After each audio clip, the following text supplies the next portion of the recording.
Europe 1. Le grand direct des médias. Mais qu'est-ce qu'il est bête, Jean-Marc Morandini. Alors le fait média du jour, c'est bien évidemment le carton d'audience réalisé par TF1 hier soir. La demi-finale de l'Euro entre la France et l'Allemagne a été suivie, je vous le disais tout à l'heure, par 19 231 000 téléspectateurs. Un score exceptionnel, mais qui n'est pas un record. La barre symbolique des 20 millions n'est pas franchie. Jérôme Ivanichenko, bonjour. Bonjour Jean-Marc. Vous êtes notre expert média. Alors c'était intéressant ce matin de se replonger dans les chiffres, dans les audiences pour voir quelle place occupe le match d'hier soir dans les audiences télé. Eh bien, ce très gros carton entre dans le top 10 des plus fortes audiences jamais réalisées dans l'histoire de la télévision, avec 19 231 000 téléspectateurs, vous le disiez, pour 68,8% du public. Ce France-Allemagne, il devient le 6e programme le plus suivi par le public, toutes chaînes confondues.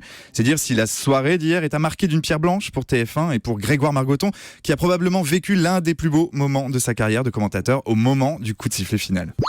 C'est terminé, les Bleus sont en finale de l'Euro et viennent terrasser les champions du monde en titre 2-0. Que ce fut dur, mais qu'ils sont méritants et qu'ils l'ont mérité, surtout cette finale. Il y avait une équipe et de cette équipe, dans les moments importants, a émergé ce soir un talent extraordinaire, celui d'Antoine Griezmann. Alors à cet instant très précis, les boîtiers médiamétriques qui calculent l'audience télé ont dû vibrer, ils ont risqué la surchauffe, comme beaucoup d'entre nous, avouons-le, hier soir. Oui, en termes d'audience, il faut le dire, quand même, le sport et en général, le foot, c'est toujours en tête des audiences. Oui, le foot est historiquement le plus gros vecteur d'audience pour les chaînes. Ça explique d'ailleurs la lutte acharnée que se livrent les chaînes pour acquérir les droits de diffusion des différentes compétitions, qu'elles soient nationales ou internationales.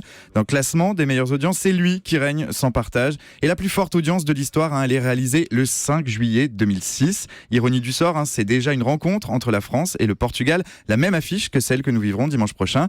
En 2006, à Munich, la France affronte ce Portugal en demi-finale de la Coupe du Monde. Nous sommes à la 33e minute. Zinedine Zidane marque le seul but de la rencontre sur penalty. Et Zidane, il y a 6 ans, avait donné la victoire de l'équipe de France dans la prolongation en transformant un penalty. On vous l'a montré tout à l'heure. Zidane, il va se retrouver face à un spécialiste de cet exercice. Allez Zizou, il faut faire les villes.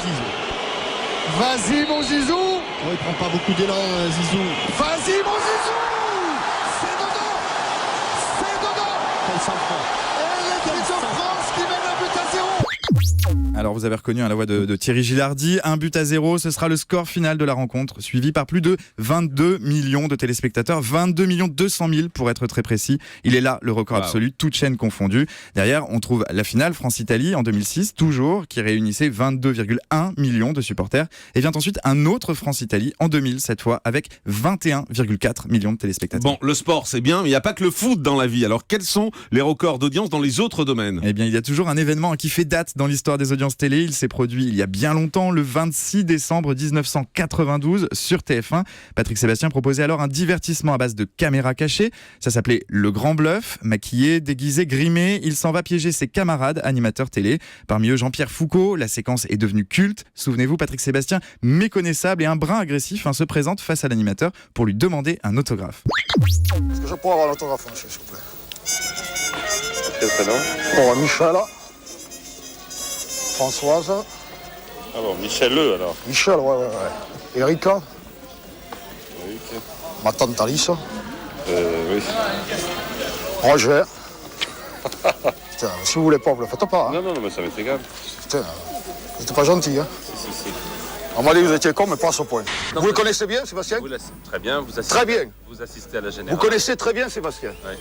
Très bien, Sébastien. Bonjour Jean-Pierre Foucault.